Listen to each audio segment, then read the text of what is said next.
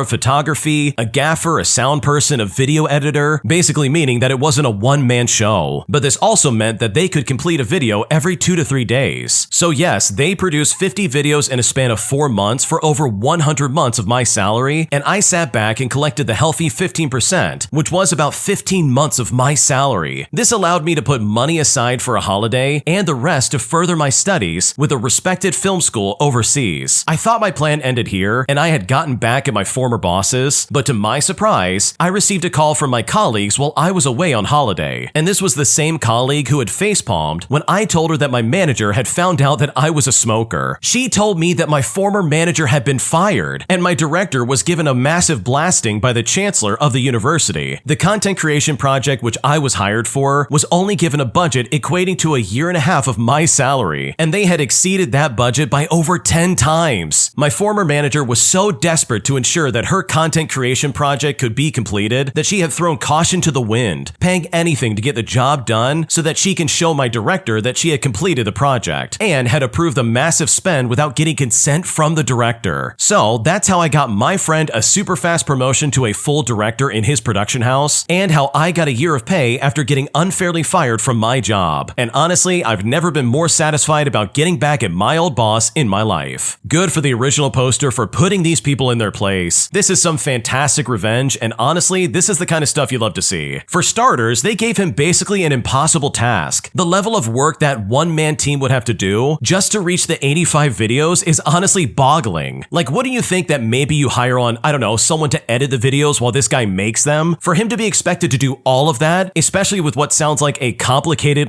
branding campaign, that in my opinion is so unfair and he definitely got fired for unfair reasons. But I love the fact that even though he got fired, these people still ended up having to pay him a lot of money. And it truly is an icing on the cake that the manager got fired. Like, that lady absolutely deserved it, because she tried to set this guy up for failure, but in the end, she got exactly what she deserved. If you like Am I the Jerk, you're probably going to love Am I the Genius. Check it out, link down below in the description. Also, go to AmITheJerk.com/submit if you would like to submit your own stories. Am I the jerk for telling my dad's wife that she's not included in any pre-wedding activities, all because of the one-sided contest that she has with my mom? Because right now, she is very angry with me, and at this point, I'm seriously not sure what to do. Here's what happened. Okay, so my parents got divorced when my siblings and I were in middle and high school. We're now in our 20s, and dad got married 2 years after the divorce. He met his wife and married her in 6 months because she was planning to move back to her home state, and he didn't want to do the long-distance dating thing. So we didn't really know her when he told us that they had eloped in Vegas. She, however, thought we were all super close and was really disappointed when our reactions were pretty muted to their news. This started her off being jealous of my mom. She was jealous of the closeness that we had with my mom. Then she was jealous of the fact that we got along so well with our mom's partner, and we are still close to them even to this day, even though mom and him never got married. Dad's wife started showing up all glam to school functions and football games that we were involved in, and she looked like she was attending a wedding or a red carpet, and she'd make snarky comments about dressing up to support her kids, all while looking right at my mom. She would throw us these lavish birthday parties and invite both sides of our family and then attempt to dress us in matching outfits. It always made her twitchy when we didn't want to dress like her, and when my twin siblings turned 16 and my sister and my mom had matching necklaces, my dad's wife actually went home to change and wore the same color dress as my sister. She talks like my mom is somehow less than her, all because she's not remarried. She gloats that she has a ring on her finger and that she shares the same last name as us. Just all kinds of really petty things. She is someone we tolerate, but we don't like her. And if we could exclude her from our lives without losing our dad, we definitely would. Fast forward, and I'm getting married, and so is one of my brothers. My dad's wife has not been invited to any fittings, tastings, viewings, etc. by my fiance and I, or my brother and his fiance. But mom has been invited to stuff on both sides, and my dad's wife was so upset by it. She asked my brother about being invited to something first, and he said no, nothing else, that was it. And she pestered him for a while before moving on to me, and she just broke down over it and said she can't understand not being included in pre-wedding activities. Well, I told her that she's not included because of her one-sided contest with my mom, and that it's so pathetic and that none of us want to deal with that. She said it was such a mean thing to say, and all she's ever tried to do is earn that spot as our mom. But we treat our mom's partner, who isn't even our stepdad, like he's more important than her. And at this point, while she was saying that, she was even crying harder. So honestly, am I the jerk for excluding her? Because right now, I seriously don't know what to do. Yeah, it sounds like your stepmom is being really obnoxious about being a mom in your life, and she has actively tried to be like in competition with your real mom. And that's really annoying, and I can see how that would wear on you after so many years. And the fact that she's comparing herself to your mom's partner and being like, well, you like him, why don't you like me? But like, how can she not see that he's probably not super obnoxious, and he doesn't try to be like, oh yeah, I'm gonna be your best new dad in the world? Because that would be really annoying to have that from two people, let alone have it from one person who's actively antagonistic towards your mom. So I personally don't think you're the jerk for excluding her from pre-wedding stuff, because the way she's been acting is honestly completely inappropriate. Am I the jerk for telling my former social worker that I do not credit her for the good life that I currently have, because she actively made my life a living nightmare growing up, and at this point, I seriously don't know what to do. Here's what happened. Okay, to start things off, I'm a former foster kid who ended up with an incredible foster family who eventually adopted me when I turned 18 years old, because I wanted to create those legal ties with them. I credit them with giving me a good life after 7 years of having an awful one, but I don't credit my former social worker for that success at all. For a bit of context, my mom lost custody of me when I was 5 years old, as well as her older kids when they were 11 and 12 years old. They had a different dad than me, and I'm not sure what happened there, but when we first were taken from our mom, we were placed with a family member who eventually decided that she didn't want us, and we were then placed in the same foster home. But my half-siblings hated me. They were always telling me that I shouldn't have been born, trying to make me cry, and they said my dad was dead, and that they were glad because he was awful, and that I was awful as well, and I shouldn't be alive just like him. And the thing is, I don't even know who my father was, and I don't even know his name. And no, there is no name on my original birth certificate. This all started before we were taken into care, but continued until I was finally separated from them after an incident when I was 6 years old. I was placed in 7 different foster homes before finding my family. My former social worker fought against me and my half-siblings being separated, and even when she lost the ability to keep us together, she insisted on visits between the 3 of us. I told her how they treated me, and I recorded it once with my family's camcorder, and she just didn't care. The visits stopped once my half-siblings aged out of the system, and it was such a relief to no longer have to deal with them in my life. I knew that they hated me, I was terrified of seeing them, and I used to not eat and sleep before those visits. And my parents tried to protect me, but they were ordered to maintain the visits. Even after they ended, my former social worker would tell me I should keep in touch with my half-siblings, and she would tell me that I would thank her one day. Fast forward, and I ran into my former social worker recently, and she approached me and said I was one of her best success cases. But I did not want to hear it, and I told her I don't credit her for that good outcome, that she forced me to endure years of bullying and verbal mistreatment at the hands of my biological siblings, who she knew that hated me and insisted it was in my best interest, when in reality it was the worst thing that she could have done. I told her that I hope she learned from it and does better, but I will never give her credit for how great my life has become. I walked away from her, and then last week, I ran into her again, and she told me I had no reason to be so bitter and hateful towards her, and that I will one day see why she did what she did and understand that she acted in my best interest. She told me to grow up and learn how to see nuance in these situations, but I told her I wouldn't see anything differently, and she responded that I can't keep her as the villain in my story forever. So honestly, am I the jerk in this situation? Because at this point, I'm very upset and I just don't know what to do. No, you are not the jerk. Your former social worker that was supposed to help you out is a massive piece of garbage. She knew how your siblings were treating you. You had physical evidence on a family camcorder that literally detailed exactly how they treated you, and she still just didn't even care. She pushed it aside and said, "Oh, you'll thank me one day." And that is such a selfish thing to say. If anything, she only did that because she wanted to see you as some kind of success story, because she's probably had no success in her entire miserable career. So no, of course you're not the jerk. That social worker treated you so poorly, and I think the way you were treated was completely unfair. Am I the jerk for using my husband's salary to try and make a point at his family just so I could stand up for myself and stop their stupid remarks? Because right now, my husband is very upset with me, and at this point, I seriously don't know what to do. Here's what happened. Okay, I want to start off by saying that my husband and I are doing okay financially. We make enough to not worry about rent and necessities, and we are saving a decent amount, and we have a good scope for growth in our careers. I make a little more than 1/3 of our combined income, and we're both in our late 30s while also having 2 6-year-old boys. Now, I have never liked my husband's family because they have a lot of old-fashioned opinions, and they just don't really approve of me. Although we don't have a lot of contact, so it is okay. My husband's cousin's wedding is this week, and they are getting married in our city. So he offered for his parents, aunt, and uncle to stay with us, with the bride and groom renting their own place. And while it is a bit of a squeeze, it is working. They have been here for 2 days now, and on the first day, I heard them having a whole discussion on how it's so sad that our children won't get to have a proper childhood with a mom at home like my husband and his cousin got. And they said this while they were in the living room and I was in the kitchen, and they knew that I could hear. I was stewing, but I don't really like confrontation, so I didn't say anything. Later, I asked my husband if he could please tell them to shut up with the snide comments about me. He said that's just their opinion, and it's not really hurting me, saying that if I'm really bothered, I should learn to stick up for myself, and that he can't always do it for me. Now, this struck a nerve with me, because it is true that I usually ask him to do small things, like telling the drive-thru person if our order is wrong, because it just makes me feel weird and guilty, but somehow it feels like more his responsibility because it is his family involved here. So today, my father-in-law made one more pointed comment during dinner, so I said that his son makes this amount of money, telling them exactly how much he makes. I also said that we live in a big city with very high rent. We literally cannot live on his salary, so I don't know why you think I should be home all day. Well, after I said that, they got pretty quiet. And now my husband is really angry with me because I put him down in front of his family, who are all much richer than us. And now they're gonna look down on him. So honestly, am I the jerk in this scenario? Because right now, I really don't know what to do. No, I don't think you're the jerk at all. For starters, the fact that your husband didn't want to get involved and defend your good name, or at least tell his family to shut up and mind their own business? That, in my opinion, is completely unfair. Like, seriously, where's his backbone? This guy is literally just letting his family walk all over you. He's not saying anything to defend your good name, and he's just allowing them to say all these nasty things. Like, I don't care who you are. When you find out that family really doesn't like you for one reason or another, like, that is going to negatively affect you. But also, this extended family sounds super toxic. Like, why would they care in the slightest about how much money you're making, or that you're not even a stay-at-home mom like they're practically begging you to be? Last I checked, that's like literally none of their business. So you know what? If I was in your shoes and my partner said, I'm not going to take care of this, it's time to stand up for yourself, then in my opinion, I think the way you did that sends a clear message to everybody. For starters, it sends a message to the extended family that no, we don't make enough money, but also it tells your husband that, hey, if you don't want to take care of it, then I'm just going to have to do it myself. Because at the end of the day, those comments are completely uncalled for. It is completely over the line, and there is no good excuse for his family to treat you that way. Am I the jerk for kicking my friend out of my wedding after she accused me of stealing multiple times? Because as of right now, I'm not totally sure if I made the right decision. Here's what happened. I'm a 21-year-old female, and I kicked my best friend and roommate out of my bridal party after she accused me of stealing. Things were great until one day when I got a text from her asking about her bridesmaid dress. I chose bridesmaid dresses that I found affordable, considering all my bridesmaids are young and they're either still in or just finished college. I also told all of them that if any of the costs were too much for them, then they need to say something. I didn't want them to not be able to be in my bridal party all due to the cost. So I sent them a group text telling them to each reach out separately when they would be ready to buy the dress, and I would send them the link since everyone had different styles. A few months later, this friend reached out about the dress, and I got a quick text back asking for me to pay the express shipping since it wouldn't be there in time to have alterations if anything didn't fit correctly. Now, I was very surprised by this since I told them all the date to order it by. Now, I didn't think that this was on me, and my fiance suggested that I tell her that. I kindly sent a text back saying that since I gave everybody a date, that in turn I shouldn't have to pay for this. I will add that shipping was not very expensive, and she was open about having a lot of money to spend. She shopped a lot and always bragged how her parents paid for almost everything. Now, I was hurt that she wouldn't just pay for the shipping, almost as if it wasn't important to her. After this, she sent me a text message asking if I took her shoes that she couldn't find. Now, I was surprised by the text message, and I just told her no. She spent a lot of nights at her boyfriend's house and came home looking for things that she eventually found at his house later on. Once I came back from class early, and I found her digging through my dresser. I asked her what she was doing, and she just left my room without saying anything. And then she sent me a text saying she knew I was the one taking her stuff and that she was going to call the authorities. And you know what? At this point, I kind of hoped that she would, because then she would realize that I didn't take anything. The next day, I got another text asking for a specific shirt, telling me she was looking through my closet and laundry, but didn't find it, but knew I was hiding it. But I just told her that no, I didn't take it. Later on, she told our other roommate that she found the shirt at her boyfriend's house, but I never got an apology. I sent her a message because she wouldn't agree to a phone call, telling her straight up that I had thought about it and decided it would be best that she wasn't in my wedding, but I hoped that we could still remain friends. She told me that she was so relieved that I told her before her dress arrived and that she would cancel the order. Now, I thought I made the right call, and after her response, she confirmed for me that she wasn't acting like someone who I would want in such a special role. However, one of our mutual friends said that he thought I was being a bit rude and I shouldn't have just kicked her out like that. So honestly, I need to know, am I the jerk for kicking her out of my wedding? Because right now, I'm not sure if I made the right decision. No, I don't think you're the jerk at all. For starters, if you're still living with this roommate, you need to lock your doors or at least put some kind of lock on your belongings. Like, who knows how long she's actually been going through your stuff? This could have been going on for like months on end and you're just now finding out about it. Like, if I were you, I would do an inventory of all your belongings and just make sure that you don't have any like personal property that's missing. And I know if I was in your shoes, I would not want to be friends with this lady ever again. She's made some wild accusations and basically even said that she would get the authorities involved, even though you didn't steal anything and she found all of her crap at her boyfriend's place. So yeah, this lady sounds super toxic, and if I was in your shoes, I definitely would never want her in my wedding. An entitled customer freaks out on me after I tell him that our playground is closed at Burger King. But despite the fact that I clearly put up signs that it's closed due to maintenance, as well as the fact that I just got done using chemicals to clean the area, this entitled customer was not gonna have it, blatantly saying that he's gonna get me fired if I don't do exactly as he says. And I'm honestly still blown away by the way this guy acted, and I really hope I never deal with him ever again. Here's what happened. Okay, to start things off, I work in a Burger King, as it pays slightly better than what I was getting working for my aunt, and I've encountered several Karens before, but this incident was the most recent. Last week, I was doing a deep cleaning of the playground due to a birthday party that had just finished up earlier, and it was my last task to do before clocking out. My boss had asked me to close the playground since I'd be deep cleaning, and she didn't want customers to be in contact with any chemicals that I would be using. While cleaning, I noticed that the AC was out and the playground was extremely hot, to the point where I had difficulty breathing. To add to the issue, I'm also extremely allergic to some of the cleaning products that we use. So I'm basically in an oven with no airflow, and I'm using cleaning chemicals that I can't even touch without my skin cracking. I'm struggling to breathe and I'm cleaning, and while I'm doing all of this, I noticed this man and his daughter, who looks like she would be at least 4 years old, watching me clean in the main lobby. Now, I didn't think much of it, mainly because I was more worried about getting out of the playground room as quickly as possible. I cleaned the inside of the playground's tubes and slides and any place that I would fit. I cleaned the tables and the windows using both a broom and a mop. Throughout this, I have the door to the playground locked. The man and his daughter are sitting outside the playground, clearly waiting for the door to the playground to be open. Eventually, I get out, taking the cleaning tools with me without locking the playground from the lobby side. I didn't have the keys on me, and you would only be able to lock the playground without a key from inside its room. So I drop off the cleaning products in the back, and I tell my boss about the AC being out and to give me the key to lock the playground from the outside. She hands it to me, and I quickly head back to the playground to lock it, worrying that customers might try to get in, despite the signs I put up clearly saying that the playground was closed. Well, sure enough, the daughter was going inside the playground with the man holding the door open. I quickly get to him and ask him to take his daughter out, as the playground was closed due to issues with the AC and the cleaning chemicals all over the playground. Well, when I said that, he gets angry, and while grabbing his daughter, he yells at me and says, "I waited so long for you to clean up that mess. Why are you still closing the playground if the store is still open?" I look at him and I say, "Sir, the reason is due to my boss telling me to close it. The playground was just cleaned and the chemicals can't be aired out because the AC is down." The entitled man then looks at me and says, "Well, when does it open?" I responded by saying, "Well, I'm not entirely sure. My boss is calling the repair guy right now, so hopefully it'll be open in the morning." When I told him that, I'm guessing he didn't understand what I said, or he was just too angry to fully listen to me. He then said to me, "Why is the playground only open in the mornings? What kids are gonna be here in the playground if they'd be in school?" For reference, the day after was Saturday, so I was confused on what he meant by that comment, but I just shrugged him off. I was already too tired and I was in the middle of an allergy attack to say anything to the man, but that made him even more angry. He then started saying, "This is absolutely insane. I waited 15 minutes to get my order and the cashiers were giving me an attitude, and now you want to close the playground in the middle of the afternoon. I want your boss to fire you." He then rushes out, pulling his crying daughter behind him, and then he leaves. I thought that was the end of it, and I would finally be able to go home to recover from my allergy attack. But not long after this male Karen left, my boss is on the phone with him. I was grabbing my things from the closet where all the employees put their bags, and I can clearly hear him screaming about how the playground could possibly be closed in the afternoon. My boss is trying to calm him down, and he's saying to him, "Yes, sir, I understand your frustration. However, for the safety of your daughter and our other customers, I asked my employee to close it." The entitled man then says, "Oh, she gave me an attitude. I waited so long for her to finish cleaning, and now my daughter's crying because she couldn't get in." My boss responds by saying, "And once again, I do apologize for closing the playground, but there were signs in front saying that the playground was closed for cleaning and the AC is out. Your daughter could have suffered from heat exhaustion." The entitled man then said, "Okay, but why did the employee tell me that the playground is open only in the mornings? What kids are gonna be there in the morning?" My boss actually had my back on this one when he said to him, "I did not tell my employee that the playground was only open in the mornings. I will talk with her, but there is probably a chance that maybe there was a misunderstanding. Our repairman is coming in soon to take a look at our AC, so we hopefully should be open by tomorrow. I sincerely apologize for your inconvenience." The entitled man calmed down after that, and after a few more apologies, the call ended. My boss asked me why did I tell the man about the playground being open in the mornings, but when I explained what had happened and what I said, my boss later understood that it was all a misunderstanding. After that, I was free to go home. Now, I haven't seen that male Karen, but I did see the daughter yesterday with an old lady after school let out for the summer, so I'm gonna assume that it was probably her grandma or something like that. She looked pretty happy, even though I feel bad about what happened with her dad. Honestly, I would not feel bad about that at all. It sounds like that guy had a a chip on his shoulder and he was upset that his daughter wasn't getting what she wanted. And trust me, I totally get it. They waited outside the playground, they were patient more or less, but clearly reading comprehension skills are not this guy's strong suit. Because I'm willing to bet if he just looked up and looked at the sign probably sitting right in front of him, he would have known right then and there that no, he can't be in this room right now. And I don't know about you, but anytime I've used cleaning chemicals in a room, I either have to open a window or just step out of the room entirely. Like, that is not some stuff I want to breathe in, especially cleaning chemicals. Like, that's a really fast way to get hurt. And like, why on earth would the guy be like, oh yeah, my kid's gonna play in this playground. Let's put her in a small tube with all these cleaning chemicals still in the air. Like, seriously, what a complete idiot. So honestly, I'm really glad the original poster didn't get fired like this entitled male Karen wanted them to get, because this honestly was such a ridiculous reason to get upset. Because you literally were just doing your job, and you did not deserve to get treated like that in the slightest. If you like Am I the Jerk, you're probably going to love Am I the Genius. Check it out, link down below in the description. Also, go to AmITheJerk.com/submit if you would like to submit your own stories. Am I the jerk for telling my parents that I do not want to take care of my younger siblings while they go away to a funeral in Austria? Because right now, especially at the end of the school year for my university, I feel completely overwhelmed, and I now seriously don't know what to do. Here's what happened. Okay, I'm a 19-year-old female, and I have many younger siblings. My parents have 10 children in total, and I'm the oldest. Most of my life, I've had to take responsibility and help them, and sometimes it got unmanageable. I guess you could say I have an oldest daughter syndrome, but overall, I love my siblings. And for the older ones, they can take care of themselves for the most part. My parents don't normally leave the country, but lately a relative of my dad's died, and they have to go back to Austria soon to attend a funeral and attend to other things like that. Neither me nor my siblings knew them very well, so we are not attending, plus the cost of travel is just way too high. Well, things came to conflict when my parents told me that my closest brother, who's 16 years old, as well as myself, will be taking care of my siblings alone, and we're going to be taking care of all of them. And you know what? We suggested anything. We said to them that maybe they could hire someone, or even bring in a friend of the family or something, but they just turned it down. They are solitary in their decision, and I just don't like the idea. I told my parents that I was in university, and my brother was in high school, and we have large amounts of responsibilities that we need to meet right now, especially with it being the end of the school year. I was quite stern when I told them this, which may have been very rude of me. I was very staunch in the fact that I would not be taking care of them because it would cause an unnecessary strain on me that I was unprepared for. While it's not absolutely impossible, and I know that I will be doing the majority of the work since I am the oldest, while also having my own things like university. By the end of the week, when my parents finally come back, I will probably be completely burnt out and exhausted. We have no relatives in this country or any other family members, and we are hesitant to bring friends into the house. So I really just don't know what to say. I feel like I'm overreacting and perhaps being selfish for not wanting to take care of my siblings, especially since it's an emergency and just for a week. So am I the jerk in this scenario? What should I do? I do not think you're the jerk at all, because what they're asking, in my opinion, is completely ridiculous. They seriously want you to watch all 9 of your siblings while also trying to keep up with your work at university? Like, seriously, that just doesn't seem feasible. Especially at the end of the school year. Like, don't you have like finals you have going on like right now? And don't get me wrong, I totally understand that the death in the family was not planned, but like, seriously, give her some kind of support of some kind. Bring in a family friend just to be there just in case, instead of being so stubborn about it and being like, no, it's you and your brother. You two are the only ones to watch the kids, nobody else. Like, I don't know about you, but having somebody on standby just to help out maybe in the evenings with getting kids ready for bed, or even like in the morning or something like that, like, in my opinion, that's completely reasonable, and that's not like an unusual request. So no, in my opinion, I don't think the original poster's the jerk here. I think the parents are not thinking this through, and the fact that they're leaving you with all these kids right at the end of the school year, in my opinion, is completely unfair. I finally left my toxic mother's house after enduring years of awful treatment from her and her boyfriend. Here's what happened. Okay, so I cut off my toxic mother, and this is what she did to me. For some backstory here, my parents had shared custody of me a couple of months ago, and I had just gotten back from visiting my grandparents in my hometown. At that point, both my father and my stepmother sat me down to have a talk. They said that social services were becoming more concerned over me and my siblings' well-being at my biological mother's home, especially with her just being charged. So they asked me, since I had already been thinking about leaving, if I wanted to leave at the end of the next week, that I would be at her home. I said yes, but it was still a very hard decision for me to make. Not because of my mom, but because of my younger half-sibling siblings that also lived with her. The time I had spent living in her home had created so many awful memories for me. Her boyfriend would be verbally and emotionally awful towards me, as well as blame anything that went wrong on me specifically. In fact, I once asked him why he hated me so much, and he said to me, "Because you look like your father." But the thing is, my father had nothing to do with him. My biological mother and him would also have fights all the time. I would have to try and take my siblings out of the room so that they wouldn't hear it. They have been together since I was 5 years old, and I'm now currently 15 years old, and I believe they are still together. I left that week because I was reaching my breaking point. I hated going there. The week that I planned to leave on, I decided to write her a letter telling her why I had left. To be honest though, I wasn't expecting that great of a response, because in the past when I would try to tell her how I was feeling about anything, she would instead just brush it to the side. She would get mad at me too for saying how I was feeling, and would make anything I say all about her. So with that bit of context out of the way, here's the letter that I left for her. Dear Mother, I have decided to write this letter to you as a type of farewell, at least for now. I'm going to be living at Father's house full time from now on, and by the time you read this letter, I will have already left your home. I know hearing this will probably upset you, and I'm sorry for doing so, but this is all for the best. I don't really know how to put all my feelings into words for you, and I have always had trouble with that. I just want you to know that the reason I myself am leaving is because I don't think you're a bad person, Mother, but I do think that before I can come and start visiting you again, you need to get help. By how things were going, this decision was not just up to me at this point in time. Also, please don't blame my stepmom and my father too much. They honestly just want what's best for me and my mental health. To be honest, I have many more things I would like to tell you, but I gave up on that idea a while ago. Every time I would try to share my feelings with you, you would never really listen and sometimes even become angry at me. That's why, if you notice, I've become more distant towards you. Furthermore, all the lying, saying hurtful things about me, and the excuses. And I've now just started to not trust you. I really wanted to believe that it would never have to come to this again, but Mother, you were the one that decided it. I hope to be able to see you again once you have gotten the things you need, and when I'm ready as well. I'll always love you and wish the best for you, even if you don't believe so. Farewell, Mother, and hopefully we'll be able to meet again someday. Now, I tried to express all these feelings to her and see if she would maybe understand why I decided to leave, but she just responded to me with all these messages. She said to me, "Amazing. I just do not know how you could give up on a parent. I never could do that, and I had some messed up parents. My mother had a mental illness my entire life, and I would never do to her what you just did to me. My dad is such a jerk, but I still could never do that to him either. I love you, but I will never understand your cruel nature. You never got that from me." Then the next day, she sent me the following. "If you want to stay at your father's place permanently, that is your choice. It sucks for me as I do love you. I have moved for you and everything else, but it just seems I'm never good enough." Furthermore, since my father still had to be in contact with her for certain things, I asked him to ask my mom if they could somehow plan for me to see my siblings, and this is what she said about it. "You will need to come and talk to me before I agree to anything." And after this message, it was just the same BS over and over again, or saying how she didn't trust me to see my siblings. I mean, it's not like I pretty much raised them myself anyways, right? I haven't heard or seen my siblings in 3 months, and it's really affecting me badly. But today, I was told I was going to be able to see them next Friday, and I'm so excited and happy. But the only thing is that there is a catch. My biological mother has to be there, but thankfully, my father and stepmother and a social worker is also going to be there, and I just hope that she somehow doesn't ruin my visit with my siblings. Yeah, it sounds like your biological mom is not a good person, and she was clearly trying to guilt trip you. Here you are trying to leave and find a better life, and she's trying to guilt trip you and be like, "Why could you do this to me?" While conveniently enough, never addressing the things that she let happen to you. Like seriously, it's just classic gaslighting, and I'm so sorry that you dealt with that. So hopefully things go well for you in the future, and you're able to have a better life with your dad and your stepmom. I overheard my fiance and my future mother-in-law bad-mouthing my mom, saying horrible things about her behind our backs, as well as degrading her as a person, despite the fact that she is always very sweet to my fiance and her family. And now, after I approached my fiance about it, she got extremely upset and said that I was in the wrong for overhearing their conversation, while also refusing to acknowledge or even apologize for the hurtful things that she said. And I now feel like I'm at a crossroads and I seriously don't know what to do. Here's what happened. I'm a 28-year-old male, and I overheard my 27-year-old fiance, along with my future mother-in-law, bad-mouthing my mom. And as a result, I've been contemplating ending things with my fiance. My fiance's brother is getting married in a few months, and this wedding is happening in the state where my fiance and her family are located, which is very close to where they live. live. So me and my family would be flying out for the wedding, which is a minimum of a 5-hour flight. This wedding is a multi-day event with a different theme for clothing each day. This would mean that my parents and I will have to check in one bag to ensure that we can take all of our clothing. My family and I have had really bad experiences with airlines in the past where we have lost our carry-on luggage. I already discussed this beforehand with my fiance and asked if it would be okay for my family to leave a check-in size suitcase of clothing for the wedding a month or so beforehand, to which she said she agreed. Now, a couple of days ago, my mom chatted with my future mother-in-law. Then, yesterday, I overheard my fiance and her mother chatting over the phone. She was talking loudly in another room where I could mostly make out everything they were saying. And just so we're on the same page, I completely understand the severity of my actions when it comes to listening to their private conversation. However, I heard them bad-mouthing my family for wanting to leave a suitcase of clothing and how it's just another thing that they have to take care of now and how my family doesn't see it that way. They were venting alternatives for us getting our clothes to their wedding, which was basically them saying that we needed to check in a bag, which I clearly articulated we had a bad experience with in the past. I also overheard my fiance saying how she can't believe her mom was able to get through a conversation with my mom. Additionally, my fiance said how her mom only had to deal with this for a couple of hours, but my fiance will have to deal with this for the rest of her life. How my mom is weak and she just can't deal with weak people. I even overheard my future mother-in-law asking my fiance if I'm anything like my mom in these ways, to which my fiance did defend me. Nevertheless, hearing them talk poorly about my mom, who has been nothing but sweet to them, was absolutely heartbreaking. I was mortified by their conversation and I felt blindsided. I never expected my future mother-in-law to say these things about my mother, but even more so, I didn't expect my own fiance to be saying these things. I feel like my fiance and my future mother-in-law crossed a line here, which I don't know can be repaired. I feel as though they not only disrespected my mother, but also me and my family. And I feel as though they don't accept all parts of me and my family. I love my mother to bits, and she has been nothing but sweet and kind towards my fiance along with her family. So I don't know how these negative feelings towards my mom festered on their end. I don't know if I'm overreacting here. When I brought up the things I heard from my fiance, she got extremely upset at me for overhearing and violating her private space, which is completely understandable. She refused to acknowledge or apologize about any of the hurtful things that were said, which I can also partly understand as it was my fault for overhearing. I just don't know what to do anymore. I feel like I may be the one overreacting now, and I'm just not sure how to get over it. What should I do? This is so inappropriate, it's not even funny, because it sounds like your fiance is spinning this towards you, all because you overheard their conversation. And sure, maybe that's a violation of privacy, but seriously, why can she not apologize for saying those awful things about your mom? She's not only refusing to apologize for it, but she's also refusing to acknowledge it. Like, that, in my opinion, is the real problem here, and not the fact that you overheard them talking crap about your mom. If that was my mom they were talking about, I would have a lot to say to them, because there's no way I would ever talk about her mom like that. Like, they literally tried to turn this around and make you the bad guy, and that is insane to me. You are not the bad guy here, and if I was in your shoes, there's no way I would let that happen, because what they said about your mother completely overrides anything that you might have done when it comes to like overhearing and eavesdropping, and I believe that you absolutely are owed an apology as well as an explanation for the things that she said. Am I the jerk for not inviting my birth family to my wedding, even when my sister offered to pay for them to be there? Because right now this is all getting very frustrating, and at this point I seriously don't know what to do. Here's what happened. So I was placed for adoption at birth. My older biological sister was placed when she was 5 months old, and together we are about 3 years apart in age, and we were adopted by the same parents and raised in the same family. I also have other siblings I grew up with who have no biological connection to me. My sister tried to rope me into a birth family search, but I told her I didn't want to find them and offered her my support from the outside, but that's as much as I was willing to give. Well, she found them 5 years ago and has been in regular contact with them ever since. Our family supported this, and my parents have met my birth parents in an effort to support my sister, but I still choose not to meet them or have them in my life. My sisters have passed letters to me from them and has been trying for years to get me to agree to meet with them and build some kind of relationship. They keep saying how much it hurts them that I want nothing to do with them. She passes this on to me and tells me how much it hurts her that I won't be a part of this with her because our connection as blood-related siblings is huge, and now we have more blood-related family. I told her there's no part of me that wants to meet them, and there's nothing that I want from them. She told me that she knows I have to want answers, and I said no. no, I already know the answers. They were young when they had us and they didn't want to be parents at the time. She asked how I knew that, and I told her that I did listen to her after she met them for the first time. It has honestly been so messy. I get letters from them about once a month, and I try giving them back, but to no avail, so I dispose of them and have never read them. I'm not interested, and I just can't be more clear than that. Fast forward, and I'm now getting married, and my sister fought for them to be invited. She offered to pay for them to come and told me that she would cover all the costs associated with their place on the guest list, and I still said no. She called me crying after she had been at their house because they were so upset to be missing it. She said to me, "Our biological dad wants to walk you down the aisle," and I told her that's not going to happen and that them being upset wasn't a strong motivator for me. I also warned her that the place we're getting married at has security and we are already adding them to our package, and I can easily pass on information about our birth family just to keep them out if she really wants to try sneaking them in. My sister said that I'm being unreasonable. My parents assured me they support me either way, but want me to know I don't need to take my stance for their sakes, and that they would be fine with them coming along as well. Well, my sister said if mom and dad don't care, then I should want my whole family at my wedding, and I told her they will be there, since I don't consider our birth family my real family. Her reaction was even stronger when the invites were sent out, and our birth family didn't get any. So honestly, am I the jerk in this situation? Because right now this is so frustrating and I just don't know what to do. No, I don't think you're the jerk at all, because your biological family absolutely abandoned you at birth. I totally get that they put you up for adoption because they weren't ready to have kids, but at the end of the day, that doesn't mean you have any obligation towards these people. Like, you've made your stance very clear. You've said straight up that you don't want them in your life and you don't want anything to do with them. And in my opinion, that is all the reasoning your sister should ever get, because the way she's acting is really obnoxious, and I don't blame you for cutting them out in the slightest. An insane, crazy colleague of mine is 100% convinced that allergies are not real, claiming that it only comes from people who are fussy eaters, and that anyone who claims to have a food allergy is only lying to look for attention. Things got so bad with this colleague that she would purposefully slip allergens into people's food without their knowledge, just so she can prove that allergies are not real. Here's what happened. In an office that I used to work in, I had a colleague who didn't believe that food allergies were real. As far as she was concerned, allergies were just excuses made up by fussy eaters. And for the sake of the story, we'll call this woman Sally. No matter what anyone said or what evidence was presented, she refused to believe that allergies of any kind were real. And she would like to prove this by purposefully slipping allergens into people's food without their knowledge. And Sally was proud of how many people she had called out by doing this. Nobody liked her, and nobody would take any food or drink that she made or even touched, even those of us without any allergies, which she absolutely just hated. And worst of all, she couldn't even understand why nobody trusted her. In fact, one time she tried to get the entire team in trouble with HR after everybody refused to eat any of the food that she had baked. Fast forward, and one day Sally stormed into the office and she was furious. It turned out that over the weekend at a family barbecue, she had tried to call out her sister-in-law by slipping peanuts into her food. But her sister-in-law was very allergic to peanuts. After eating the food Sally had poisoned, her sister-in-law went into severe anaphylaxis and had to be rushed to the hospital. She ranted and raved about the injustice of it all. She could not seem to understand why her family, and her brother especially, were all so incredibly angry with her. She refused to acknowledge that she had done anything wrong. In fact, as far as she was concerned, she was the real victim in this story. Sally tried to say that her sister-in-law was just trying to make her look bad and turn her family against her. So according to her, she went into life-threatening anaphylaxis to make her look bad. Then she insisted that no, her anaphylaxis must have been caused by something else, maybe food poisoning perhaps, or something that she had done earlier that day. It had nothing to do with slipping her a known allergen into her food, because remember, allergies are apparently not real. The scariest part was that at no point did Sally express any remorse or even concern for her sister-in-law's well-being, not even when she mentioned that her sister-in-law had almost passed away. Now, the next day and the following day, she didn't come to work, and a rumor spread through the office that Sally had been arrested. I don't know if that was true or not, as nothing was ever really confirmed, and management was super tight-lipped about anything to do with her. And as you can imagine, Sally did not have many friends in the office, and none of us were acquainted with her family, so none of us had the means to confirm literally anything. This was in the days before social media, so we had no way of finding out anything. A meeting was later called, where our manager told us that Sally would not be coming to work anytime soon, and that if anyone called asking about her, we were to forward them immediately to whichever manager was on duty, and to say nothing about Sally. Bob, one of my other coworkers, would look for news stories about her when when he went for his morning paper, but he never saw anything. And for as long as I worked there, Sally never came back to work. And you know what? I have no idea what happened to her. But also, she wasn't exactly missed by anybody in the office. And I really hope her sister-in-law is okay. Years later, I tried to look Sally up on social media, but she has a super common first and last name, so lots of profiles came up, but unfortunately, none of them looked like her in the slightest. But regardless of what happened to Sally, I was truly happy that she never came back because she literally was the worst person I ever had to deal with while I worked at the office. Okay, I'm gonna say a tongue twister real quick, but Sally sounds like an absolute psychopath. Say that 10 times fast. Seriously, who in their right mind would sit there and be like, ooh, allergies aren't real and I'm gonna prove it? And then she turns around and starts poisoning people's food just to try and prove some point that literally has no footing. Like, what are you talking about? Allergies are absolutely real, especially a peanut allergy. Like, that is so dangerous. And I only say that from experience because I have several family members who are allergic to peanuts, and they literally have to carry around an EpiPen just to make sure they don't expire right there on the spot if they eat something bad. And you know what? I'm willing to bet that Sally went to jail for this because what she did to her sister-in-law is entirely malicious and intentional. There really is no good excuse for this. She knew that her sister-in-law was allergic to peanuts, and instead of just being like, oh, okay, let's not give her peanuts, she wanted to try and call her out and be like, oh yeah, I'm gonna prove that you're faking it. But then here we go, she's going into anaphylaxis, her throat's closing up, and she literally can't breathe. Like, why would you even begin to play with that? If someone goes to me and says, hey, I'm really allergic to peanuts, I'm not going to assume they're a liar and then poison them. I'm gonna be like, oh, okay, I'm gonna keep all these peanuts away from you at all times. So yeah, Sally absolutely deserved to go to jail, and I really hope that is the final result of her story, even though we don't know the final outcome of what happened to her, because her actions could have taken out her sister-in-law permanently, and there's no good excuse for her behavior in the slightest. If you like Am I the Jerk, you're probably going to love Am I the Genius. Check it out, link down below in the description. Also, go to AmITheJerk.com/submit if you would like to submit your own stories. Am I the jerk for not giving my deadbeat father any of the inheritance money left to me by my grandfather? Because right now he is practically begging for this money, and at this point I seriously don't know what to do. Here's what happened. So my father in his late 50s left my mom when I was 3 years old, and this is also when my sister was just a newborn baby. Mom had many mental health problems after this, and we were instead raised by my grandfather and my grandma until she passed away when I was 7. Grandpa passed away last year, and I took over as legal guardian for my sister. Grandpa had nothing to do with my deadbeat father, although he was aware the deadbeat had married and fathered other children in the last 5 years, but it changed nothing for him because he did not look too kindly on a man who would abandon 2 children the way my father did. He literally left the country to evade child support and refused contact with his family for years. He also emptied out all of the money he and my mom had before he left us, so he left us with literally nothing. When Grandpa drew up his will, he looked into how he could leave my father with nothing, but that wasn't an option. However, he didn't need to leave him with more than a single dollar, and so that's what he did. And the portion that would have been my father's was divided between me and my sister, with him also leaving the house to my sister and I. My estranged father attempted to fight the will and get the share my sister and I own, but he was denied because my grandfather did everything above board. My father's siblings ended up back in contact with him after Grandpa died, and while they're not close like before, they have a relationship that my sister and I have no interest in being part of. So this is where the moral question comes into play. My father has a child who has a life-limiting medical condition. He and his wife are struggling to keep their heads above water with 4 young kids and not having a lot of money. He feels that I should give him my share of the inheritance for the sake of his kids, believing Grandpa was wrong not to think of them at all in his will, as he left nothing to my deadbeat's other children. I told him he wasn't getting anything from me, and then my father's siblings got involved, and they feel that I should give him my share, and that having the house and my sister having the money should be good enough, but I could do it as an act of kindness for other siblings I refuse to meet or even get to know. I have been under some intense pressure over this, and it's all driven by the illness and condition that one of his children has. I know that's the only reason my aunts and uncles are so bothered by it all. So honestly, am I the jerk in this scenario? Because right now, I really don't know what to do. It is so ironic to me that the aunts and uncles are coming to you being like, come on, give your dad the money. Meanwhile, they said they're doing literally, as far as we know, nothing to help out this kid. Like seriously, put your money where your mouth is. If this kid really has a life-threatening illness, why not put your own money on the line and say, okay, I'm gonna help you out? Or even try and pick up the slack that the deadbeat father has clearly left out in the open. Like this guy's not gonna use any of that money on his kid. He just wants the money from his kid. You know, the kid that he walked out on. He has no no other vested interest in my opinion towards the original poster, and in my opinion, I'm almost convinced that he would stop communication as soon as that check clears. So I know if I was in your shoes, there's no way I would ever give any kind of money to that guy, because I personally would not trust him, because this guy has an obvious track record of betraying your trust, and in my opinion, I just wouldn't want to get burned ever again. Am I the jerk for telling my brother not to blame our family or his wife's family for their regret with how they raised their kids? Because right now, they're claiming there's a hurtful divide in the family, despite the fact that they're the ones that caused it. And at this point, I seriously don't know what to do. Here's what happened. So my brother and his wife got married about 6 years ago. They were two single parents who wanted to be married to each other, but the kids were not as into the idea as the adults. So they decided to live as a married couple with two separate families. My brother's kids were parented by my brother and my brother only, and his wife's kids were parented by his wife and only his wife. His kids interacted with our family, and her kids interacted with hers, with the kids only interacting with their biological siblings. They were not a blended family or even a family unit. It was very much two family units centered around a married couple. It was weird to members on both sides of their families, but it just was exactly what it was. Now, I always saw a time where they would regret it, especially if they ever wanted to change how things worked and the kids were against it, or where no love is developed for step relatives and we have no ongoing relationships with any of them. But I also knew it wasn't my place to interfere. Well, the day has come and regret has already sunk in. My brother's oldest graduated from high school a couple of weeks ago, and my parents told them that they had saved for each grandkid's future, and they now had access to money to pay for college or to get them started if they wanted to get like an apprenticeship or something like that. Now, of course, my brother's oldest was excited, but my brother and his wife not so much, because the money saved will be for each biological grandkid, but not for the wife's kids, and they do not have the same help and support from their biological grandparents. My brother and his wife told my parents that they can't give to some and not to all, but they said the stepkids are not part of our family and they're not their grandkids, and therefore they do not owe them any money. My brother attempted to talk to his kids about the money, and they said they don't care about his wife's kids or if they struggle or not, so they're just not going to worry about them. My brother and his wife are now pissed off with both of their families for the very clear and very hurtful divide in their family, but I told my brother that he has no business blaming us for the regret that he and his wife feel, especially when they're the ones that made the decisions that they did, and they now have the outcome that was honestly always inevitable. I told him that the kids all seem happy, so they should just get over it, and when I said that, he was very mad with me. So honestly, am I the jerk in this situation? Because right now, I seriously don't know what to do. No, you didn't do anything wrong. This is literally your brother and his wife completely regretting all of their decisions. Like seriously, all of this falls on their back. You guys didn't do anything. They literally ostracized both sides of the family from each other, and then they're gonna sit there and be like, wow, there's a clear and very hurtful divide in the family, but there's only a divide because you guys caused that. Like seriously, why should the grandparents pay for kids that they just don't even know? That just doesn't make any sense, and there's just no reason for them to be obligated to do anything like that. So seriously, if there's any problems in that family, it falls on your brother and his wife, because you and the rest of the family did nothing wrong. Am I the jerk for not agreeing to walk my dad's fiance down the aisle? Because this lady has been aggressively asking me over and over again, and I'm now at my breaking point, and I seriously just don't know what to do. Here's what happened. My dad is getting married in September, and a few months ago, his fiance asked me if I would walk her down the aisle. She's not close to her own family, and she has no kids of her own. My dad has me, and I'm 17 years old, and my two sisters who are 20 and 15 years old. Our mom passed away 8 years ago, so it was just us and dad before his fiance came into his life, and then ours. Now, I don't really like his fiance. I accepted that my dad does, but she comes across as kind of pushy to me and a little too possessive. She had this weird moment when my older sister moved all her stuff out of our house a few months ago, and she did that so she could take it to her own place. And this weird moment was over my sister asking my dad for photos of him and his mom's wedding, since my sister was asking if there were any spare copies around. But my dad's fiance was just upset that they were still in the house, and the fact that my sister wanted to take some. My younger sister and I got upset when all photos of our mom were taken down in the living room and in the dining room. My dad's fiance was upset about our reaction and said that we should want this to be comfortable for her. She doesn't like us calling her by her first name and tried to influence us into calling her Mammy. Now, we both knew that was another word for mom, so we just said no. But she said, oh, but it's not mom though. This can be a special thing for us that you can call me. Fast forward, and my older sister had a small surgery, and she asked dad if he would be able to come and stay with her and drive her back to her place, and dad said that he could try, and he would let her know if he couldn't do do it. Well, his fiance told him that she'd do it if he couldn't, and my younger sister heard them talk about it, so she warned my older sister. So my older sister called back and said that if he couldn't, she would ask our grandma. Grandma ended up going with her, and Dad's fiance got upset that she didn't want her there. Mother's Day was also awkward last year because she expected us to celebrate her. This year was doubly so because the expectation was still there. Now, I have talked to my dad about it and I've told her as well, but nothing really changed and she just got upset all over again. So when it comes to the point of this post, I said no to walking her down the aisle and I continued saying no and she just continues asking me. It's sort of the final few months and she told me how much she wants me to do it because it shows me embracing her into the family and makes her feel supported by not just Dad, but the other male in the family. But I told her I didn't want to do it. It's a big source of tension now. My sisters are on my side, and my dad has tried to compromise with her by them walking together, but it hasn't changed things. So honestly, am I the jerk for not wanting to walk her down the aisle? Because right now I'm really frustrated and I seriously don't know what to do. No, you are not the jerk by saying no to this lady, and the fact that she keeps asking you over and over again, almost like desperately at this point, in my opinion, is really weird and inappropriate. Your first answer should have been more than enough for this lady. She should have taken no for an answer right then and there, and that honestly should have been the end of it. And in my opinion, it is incredibly inappropriate for her to be pushing this hard for it. And here's the thing, she set herself up for failure years back by being so aggressive about everything. Like she took down photos of your mom around the house and was like, oh wow, I can't believe her pictures are up. Like seriously, that's so inappropriate and just uncalled for. So no, I don't think you're the jerk at all. I think the way she's acting is really weird. And if I was in your shoes, I would definitely be saying no as well. Am I the jerk for telling my brother's girlfriend that she isn't family after she insisted on going to my cousin's funeral? Here's what happened. I'm a 37-year-old female and I have 2 children that live in my house with me. I am a single mother and I'm juggling a job at the same time. My 2 daughters are 13 and 10 years old. My brother has told me that he's had trouble finding a house and getting money since he recently got a small job, but it just doesn't pay as much. And he asked me if he could stay in my house for the time being, and I agreed. I let my brother settle into one of our rooms that we don't use, and along with him, I see his pregnant girlfriend walking into my house as well. Now, I am stunned since my brother hadn't told me that he had a girlfriend at all, or even just tell me that she was pregnant. Even though it was strange for me, I allowed them to stay in my house. A few weeks pass by and his girlfriend starts to get rude towards me, and even my children tell me that they don't enjoy having her in the house. I told my children I would take care of it and had a talk with my brother when his girlfriend wasn't present, and he told me that she was probably having mood swings and said that I just needed to give her a break. So for some time, I did exactly that. Fast forward, and me and my children were getting prepared to go to my cousin's funeral, which my brother was not attending because he had work that day and he couldn't get the day off. But he said he would still send flowers to pay his respects. Now, I was fine with the idea. My kids were in the car and I went back inside to get my keys since I had left them on the counter. But right then and there, my brother's girlfriend stopped me and asked where I was going. So I responded by saying I'm going to my cousin's funeral. Well, she then got upset and told me that she should have been invited. And when she said that, it just completely threw me off. And I told her that she wasn't family, so there was no reason that she should have been invited. In fact, she didn't even know my cousin personally. She broke down in tears and I had absolutely no time for her. So I got my keys and attended the funeral with my children. Once we got back, it was late. So I had my kids bathe and go to sleep. And once I was heading to my room, my brother stopped me and tried to get me to admit that I was being rude to his girlfriend, but I just immediately shut him down. I told him that if his girlfriend was going to continue to act like she owns my house, then she wasn't going to live here anymore. So honestly, am I at fault in this situation? Because right now I am very frustrated with my brother's girlfriend and I am just about at my breaking point. No, this is a really weird situation and I just don't think you did anything wrong. For starters, I'm really surprised that you let your brother still move into your house, especially since he lied to you and snuck his girlfriend into your house. Like, I don't know about you, but that would really upset me. But also, the girlfriend's a complete jerk. She's treating you as well as your kids like garbage. She's making these weird demands all the time, and it doesn't sound like she's pulling her weight around the house at all. So no, I don't think you're the jerk for telling her, sorry, you can't go, you're not family. Because she literally is just that. She's not family, and there really is no reason for her to be showing up to that in the first place. And honestly, if your brother doesn't like the fact that his girlfriend is being rude, then he needs to step in and do something about it. Because I can imagine that her behavior is really starting to add some tension into the house. And if that was my place, I would absolutely not want to deal with that in the slightest. Am I the jerk for deleting my vlogger friend's footage without her permission after she did a house tour of my house without my permission? Because right now she is very upset, and at this this point, I really don't know what to do. Here's what happened. So I invited my friends over for a housewarming to celebrate me moving into my dream home. It's a place I've been saving and working super hard for, which is something that all of my friends are aware of, and everyone was happy to come over and celebrate the milestone. The issue is that one of my friends, who we will call Susie, is a very popular vlogger. She asked if she could film part of the party and include it in her day in the life video. Now, I'm super private, so at first I said no, but Susie promised that she wouldn't show anything personal and only wanted a couple of scenes of my friends laughing together and footage of the food spread. She also promised that I wouldn't be in the video. Now, I was still uncomfortable, but after she assured me that she wouldn't overshare, I said fine. The day of, within 10 minutes of the party starting, a mutual friend pulled me aside and said that she saw Susie filming her intro and mentioned that she was going to give a house tour of her friend's new home. She also said that she saw Susie filming the outside of my house from top to bottom, and it would be easy to tell the neighborhood that I lived in. During the entirety of the party, I noticed that Susie kept filming more than what she promised, so I confronted her about it. I asked to see the footage, and Susie said no, and acted super offended that I wouldn't trust her. I waited towards the end of the party, and when Susie was in the bathroom before leaving, I decided to just go through her camera. I was furious when I noticed that she filmed my entire house, even my bedroom and my closet, and there were tons of clips where you could clearly see my face. I am not kidding when I say that the footage looked like one of those house tour videos that realtors post online. Now, I can admit that I was acting on impulse and my anger at this moment, but I went ahead and just deleted all the footage of the party. Well, she found out shortly after when she went to shoot footage of everybody leaving, and then she confronted me. I did admit to doing it, and we had a bit of a row until I just kicked her out. Most of my friends are understanding and they are on my side, but they did say that I shouldn't have gone and deleted the footage myself. I personally felt like I did the nice way of asking Susie directly first, but she was being so obstinate that I had no choice. The drama's been spreading now with mixed reactions, so I wanted another opinion in case I really was the jerk. What should I do? No, I don't really think you're the jerk, and I can agree with you that maybe you shouldn't have deleted the footage, but I honestly don't blame you for doing it in the first place. Because let's be honest, Susie was completely ignoring all of your boundaries. She basically said, oh yeah, I'm not going to film anything that would give away your house, but then she turns around and says, oh yeah, let's give a house tour, while also showing outside shots of your house.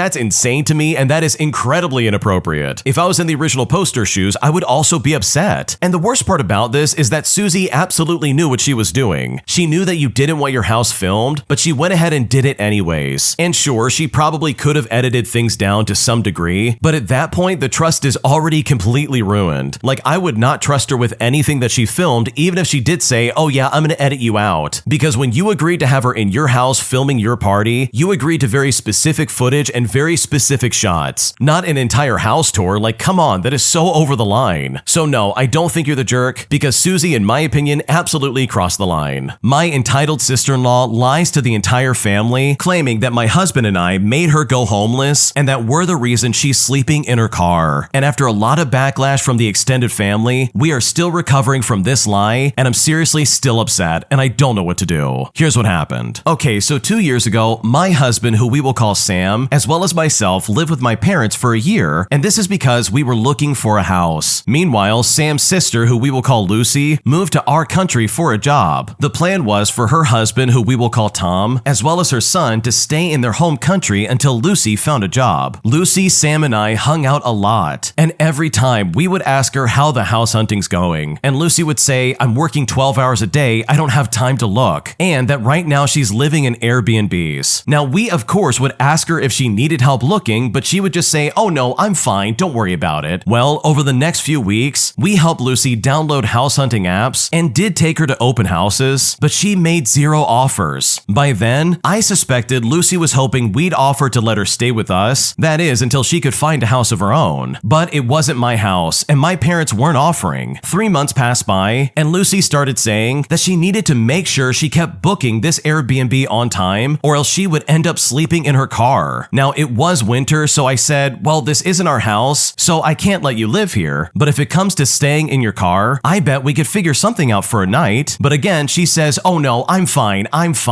A couple weeks later, Lucy calls Sam to say that she was staying in a hotel. She said that it's much better than living in her car. And then she said, oh, did I mention I've been living in my car? And at this point, he just said, no, this is the first we're hearing about this. Well, Lucy just laughed about the whole thing, so Sam laughed as well and just shrugged it off entirely. Then, 2 2 more weeks later, Sam got a text from Tom saying, "I can't believe you're making your sister live in a car. It's January. You are a human piece of garbage." It turns out that Lucy had gone back to sleeping in her car, and she had told Tom that we refused to let her stay with us in a house that isn't ours, and that we were forcing her to live in her car. And when I heard this, I was livid. Never once had she told us she was going to be homeless. Never once had she actually asked us for help. And now she was bad-mouthing us to Tom, who was bad-mouthing us to the rest of the family. At that point, everything blew up. This is a tight-knit family, so around 10 people got involved. Lots of accusations, yelling, and harsh text messages. Now, I stayed out of it because it is Sam's family and not mine, and I was too furious to even begin to be reasonable. Eventually, Sam and Lucy talked it out, and we re-entered a state of peace. This was 2 years ago, and no one's mentioned it since. But here's where I might be the jerk. A week ago, Lucy, Sam, and I were both laughing about something dumb I said to a friend, and I said to her, "Man, it's a miracle that he and I are still friends." And then Lucy said, "Well, at least you didn't make him live in his car. That would really ruin things." Now, she laughed, and I think she did that to try and break the ice on that memory. But in 2 years, she and Tom never apologized for lying about us and for calling Sam a piece of garbage. So I just said, "Lucy, you're in your 40s. You could have just gotten a stupid apartment." And now things are right back to being incredibly awkward. So am I the jerk in this situation, or are we really at fault in the way that Lucy's trying to claim? What should I do? There is no way you're the jerk in this scenario. You offered Lucy so many opportunities to not only find a place to live, but also so many options and opportunities for her to get off her feet and figure her life out. But even then, she still didn't take advantage of any of these opportunities or even begin to do what she needed to do. So for her to start lying about you and your husband and being like, "Oh man, they made me live on the street," like that is definitely not what happened. If she was going to be homeless or if she was struggling, then she should have taken your help and taken advantage of that. She didn't communicate any of this, but was somehow expecting you to just read her mind and be like, "Oh yeah, she's homeless." Because I'm willing to bet that you guys would have been more than willing to help her out in her time of need, or at least find some kind of temporary living situation so she's not sleeping out of her stupid car. So no, you are definitely not the jerk, and Lucy is absolutely out of her mind if she's gonna try and paint you two as the bad guys. If you like Am I the Jerk, you're probably going to love Am I the Genius. Check it out, link down below in the description. Also, go to AmITheJerk.com/submit if you would like to submit your own stories. My entitled aunt stole well over $300,000 from me when I was 9 years old. Here's what happened. When I was growing up, my parents moved us out of our house so we could move in with my grandmother who had brain cancer. I was probably around 4 years old at the time, and my grandmother needed someone to care for her and didn't want to move out of her own house. For reference, she was an immigrant from El Salvador, and she moved to the US with my great-grandmother and my mother when my mother was 11 years old. She worked incredibly hard and was very proud of everything she managed to accomplish. She bought a house that she absolutely loved and did not want to leave it for absolutely any reason. Because of this, my parents decided to move in with her so that we could help take care of her. My grandmother had previously had malignant brain tumors that kept reoccurring for years, and this is prior to us moving in with her. She always got them surgically removed and had probably around 4 brain surgeries by the time we moved in with her. My parents both worked full-time and had very successful careers, so they hired an in-home nurse to make sure my grandmother had a caretaker when they weren't home. My grandmother was still very young, so she loved to stay active, and she would walk me to and from school every day, as well as taking me on fun outings. My entire childhood is filled with memories of us together. I was never aware of this at the time, but as I've grown older, my parents have told me that my grandmother wasn't fully herself during the time that we lived with her, and this is all due to her past brain tumors and brain surgeries. My grandmother absolutely loved me as I was her only grandchild at the time that she died, and having me around gave her something to do since she could no longer work. Now, with that bit of information out of the way, I need to introduce my aunt and my uncle. My aunt and uncle are my mom's younger half-siblings, and when I was younger, they were both in their early 30s and didn't have jobs. They both lived with my grandmother rent-free and lived off of all the money that they could get from her. Despite living with her, they both refused to take care of her, such as making sure she got her meds, taking her to her appointments, or just making sure she ate well. My mom was pretty much the only one of her siblings who worked extremely hard and got a lucrative career. She went to Berkeley, became a teacher full-time, then went to graduate school and got a master's degree, all while working full-time. And now she is a city manager. While my mom was doing all this, my aunt and uncle were doing nothing and living with my grandmother rent-free. I mean, they never never even worked part-time jobs. All of this is to say that my mom was always super busy and she was very focused on her career and her own family, but she was still the only one of her siblings always willing to take care of my grandmother. After a few years of us living with and taking care of my grandmother, her tumor reoccurred. She was 64 at the time. She saw her surgeon and she was told that he could remove it, but stated that it was a risky operation since she had already had so many surgeries. After her prior surgery a few years before,